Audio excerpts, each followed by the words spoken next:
5-minute mom. So I wanted to do one other little bit here. A few weeks ago, our priest gave a phenomenal homily, which he does often, and I was able to somehow hear it and like remember it. I don't know, because the kids were quiet. Probably because my husband had like our baby out of the church at that moment. But anyway, for whatever reason, it has stuck with me this whole time. And it was around the time of the Epiphany, when we're celebrating the wise men bringing gifts to baby Jesus. They finally find him. It's been their lifelong search, looking at the stars and seeking this king, right? And so they finally find him. And our priest compared two different types of people for us to consider. He compared King Herod to the wise men. And the interesting thing is, he said, the wise men submitted their will to God. They had their pursuit. They had their pursuit, and they had their own desires. This was a big life goal for them, and they trusted God even when things didn't go their way. The star stopped moving. Like, they thought they reached their destination, but they still didn't know where in the world this king was. They had to go ask around, and that things were out of their control.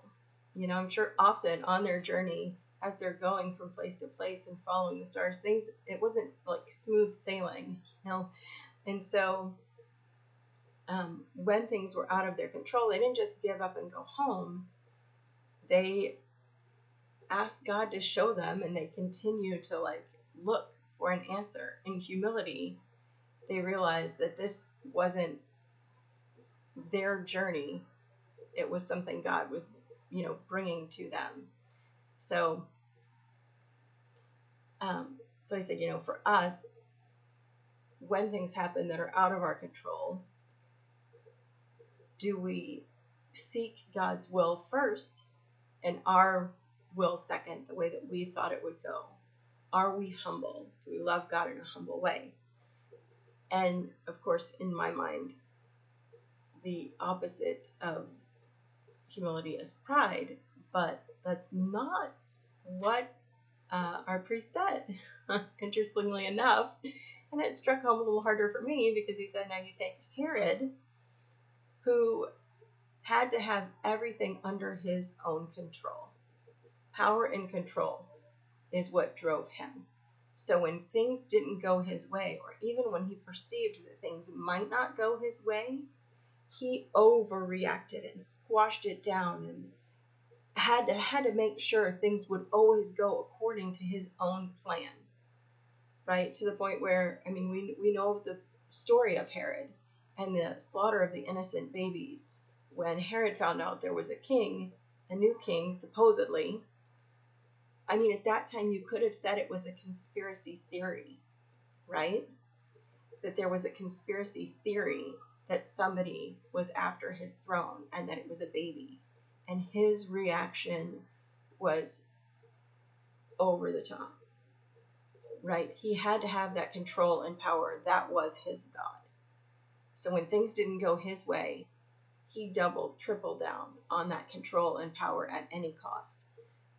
Or even when he perceived things might not go his way. The other thing that I didn't know about Herod at all, that, the priest went on to tell us, was that as his life went on, he became so caught up in conspiracies and people plotting against him that he had his own wife and he had his sons all killed because he thought they were conspiring against him.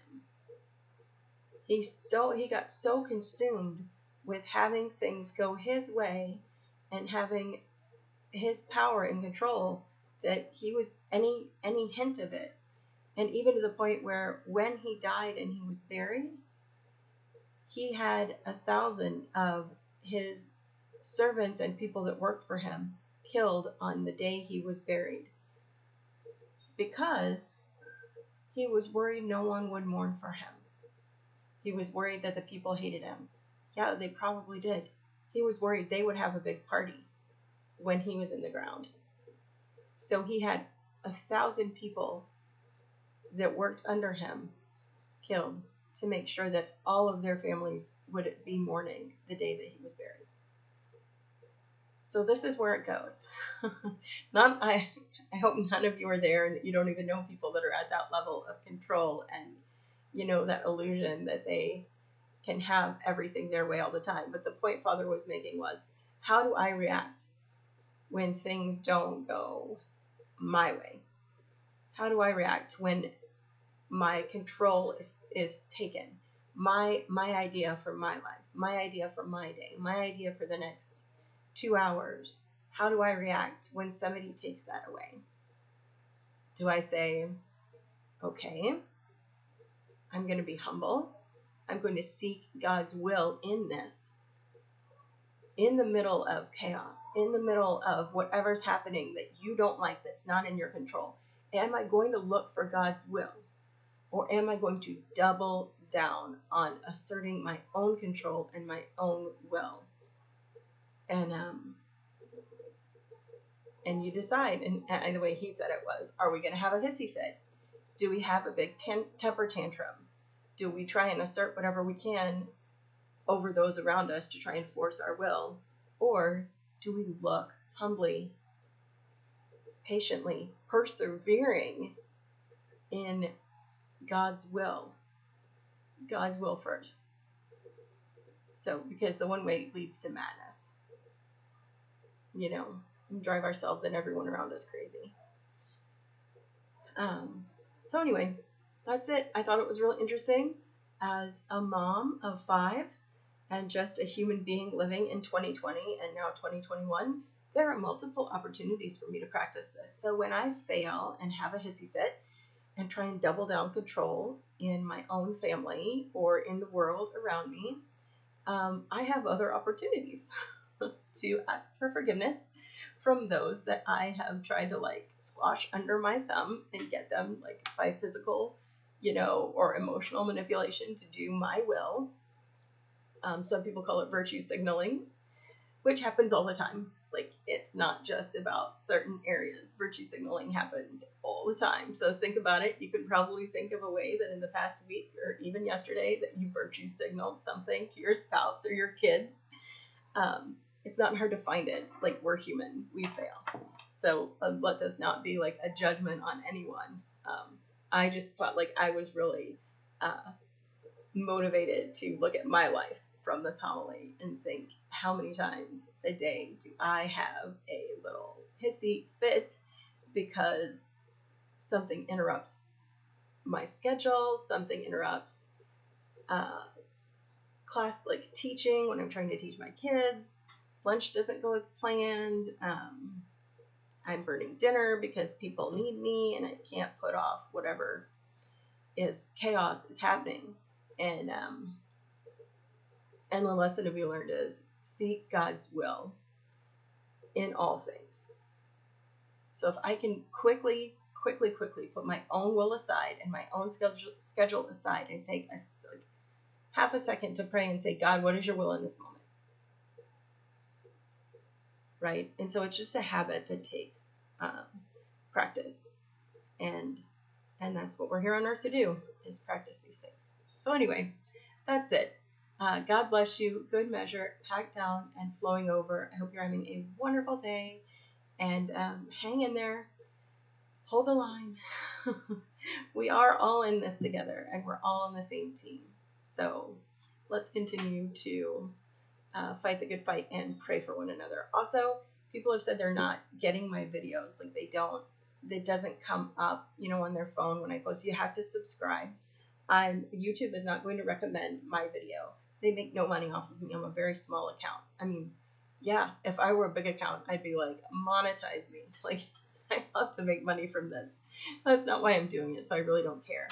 I just like to hear myself talk. Don't we all? I think we all do. But anyway, that's why I'm doing it, and that's why it's never 5-Minute Mom. I just crack myself up, and I hope somebody's listening. I know my sister is. Love you. Bye. So yeah. Oh, subscribe. So you have to subscribe. I am sorry. I am so scattered. So you have to subscribe. The little subscribe button, you want to click on it, and then there's a bell, a little bell, and you click on that, and it'll say notifications on. Or if your notifications are on, I'll turn it off. So you just look for the subscribe button, look for the bell. I'll actually put that as the little thumbnail image so you can see, the like and subscribe. And that's it. Have a great day.